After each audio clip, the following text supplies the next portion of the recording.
All right. The hour of 10 o'clock having arrived, I'd like to call this meeting of the 2023 Basic Education Funding Commission to order. Jen, will you please take the roll? Schweier. Topper. Here. Argel. Williams. Argel.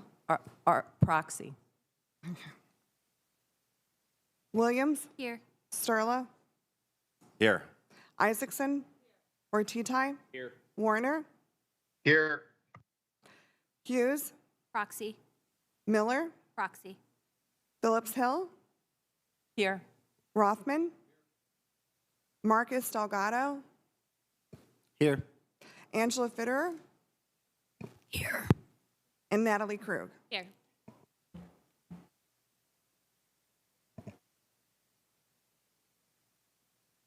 All right, thank you. At this time, I'd like the members of the commission to introduce themselves, including the area that you represent and your public service role with the Commonwealth. I'll start off. I'm Representative Mike Sterla from Lancaster County. I'll go to my left here, Representative Phillips-Hill. Good morning. State Senator Kristen Phillips-Hill, 28th District, Southern York County. Senator Lindsey Williams, District 38, Allegheny County, Minority Chair of Senate Education Committee. Representative Jason Ortitai, 46th District, Southern Allegheny County, and Northern Washington County. Natalie Krug, I'm the Director of the Bureau of Budget Analysis in the Governor's Budget Office. Marcus Delgado, Deputy Secretary for Administration at a PD. Angela Fitterer, Executive Deputy Secretary, Department of Education. Senator Greg Rothman, 34th Senate District, which is Cumberland, Olive Perry, and Upper Dauphin counties.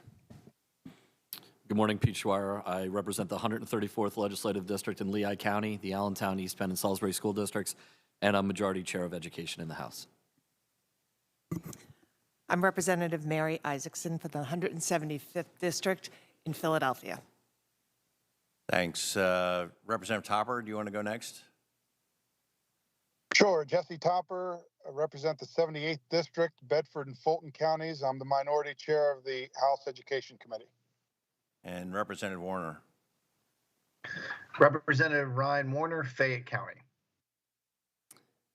All right, thank you. Next, we're moving on to the election of the co-chairs of the commission. Are there any nominations?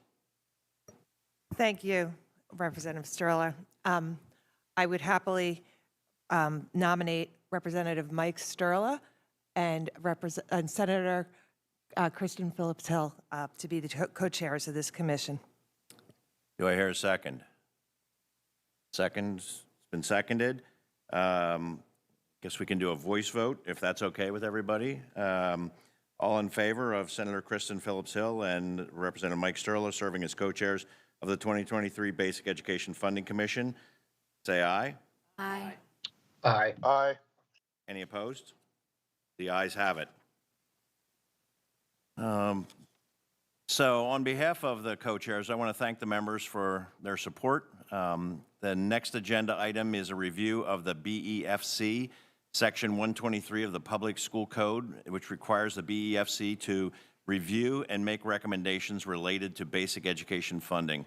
It's worth emphasizing that the recommendations of the Commission shall not go into effect unless approved by the General Assembly. In forming our recommendations, this Commission can hold hearings, consult with experts, and receive input from interested parties. It's my hope that we can all work together to examine the formula that this Commission developed 8 years ago and also move forward from there. I'll turn this over to Senator Phillips-Hill.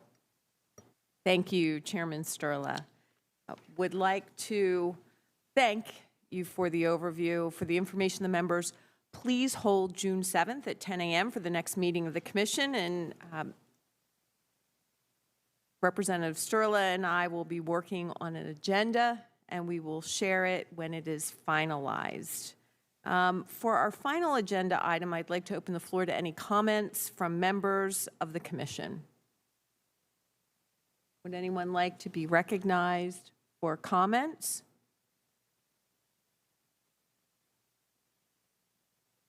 I'd be very happy to turn it over to you, Representative Sturla. Thank you. First of all, I want to thank the members for supporting both Senator Phillips-Hill and myself. When I was first appointed to serve on the initial iteration of this commission in 2015, Pennsylvania's method of funding basic education was considered the worst in the nation, dead last. That former commission set about crafting a formula that, despite its need for adjustment and refinement 7 years later, is still considered to be one of the better formulas in the nation. However, because the revised formula only applied to new money infused into the education funding system, today only about 25% of the total funding for basic education gets passed through that fair funding, while about 75% is still distributed through the scheme that ranked us at 51st a decade ago. As a legislature, we're required by our Pennsylvania Constitution to provide for an adequate and equitable education system. As a result, the Commonwealth Court determined we have failed at that task, something that many of us have known for years. This is the time to get it right, not just because it is our constitutional charge, something that we're sworn to uphold, but because we cannot continue to fail future generations of Pennsylvanians. No doubt, if we fail again, the courts will attempt to do our job for us. To be clear, no litigant in the Commonwealth Court case claimed that our education system, who, how, why, and where we educate our children, is broken. Although there is currently always room for improvement, that was not why they sought relief from the court. What they did argue, and the courts verified, was that the way that we fund our system is inherently flawed from an adequacy standpoint, but also from an equity standpoint. The court also noted that the legislature failed to do so in a timely manner. If you look at what we had done 8 years ago, because we only included new money, that process was going to take about 50-plus years in order to get to something close to adequate and equitable. That's not fast enough. You can't let generations fail in the process.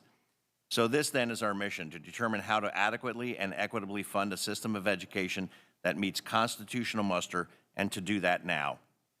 Basic education funding may be only one piece of the puzzle, but it is the biggest piece. It is my hope that this commission will be relentless in pursuing these goals. My intent is for us to have a rigorous schedule, because there is an incredible amount of information for us to gather and process, and our time is limited. We must look to every aspect of the way we fund the education system and how we go about funding, the adequate funding necessary for this system to operate in an equitable, efficient, cost-effective, and timely manner.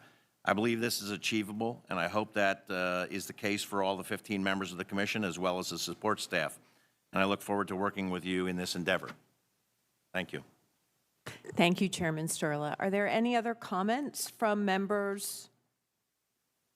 Well, I will simply say that with every great challenge comes great opportunity. And I, too, look forward to spending a lot of time this summer working with the members and putting forward a product that we can all be proud of. And with that, I will note that, again, to please mark June 7th at 10 a.m. on your calendar. And we'll thank all of the members today for your attendance and for the discussion on this important topic. And I will now adjourn the meeting until June 7th at 10 a.m.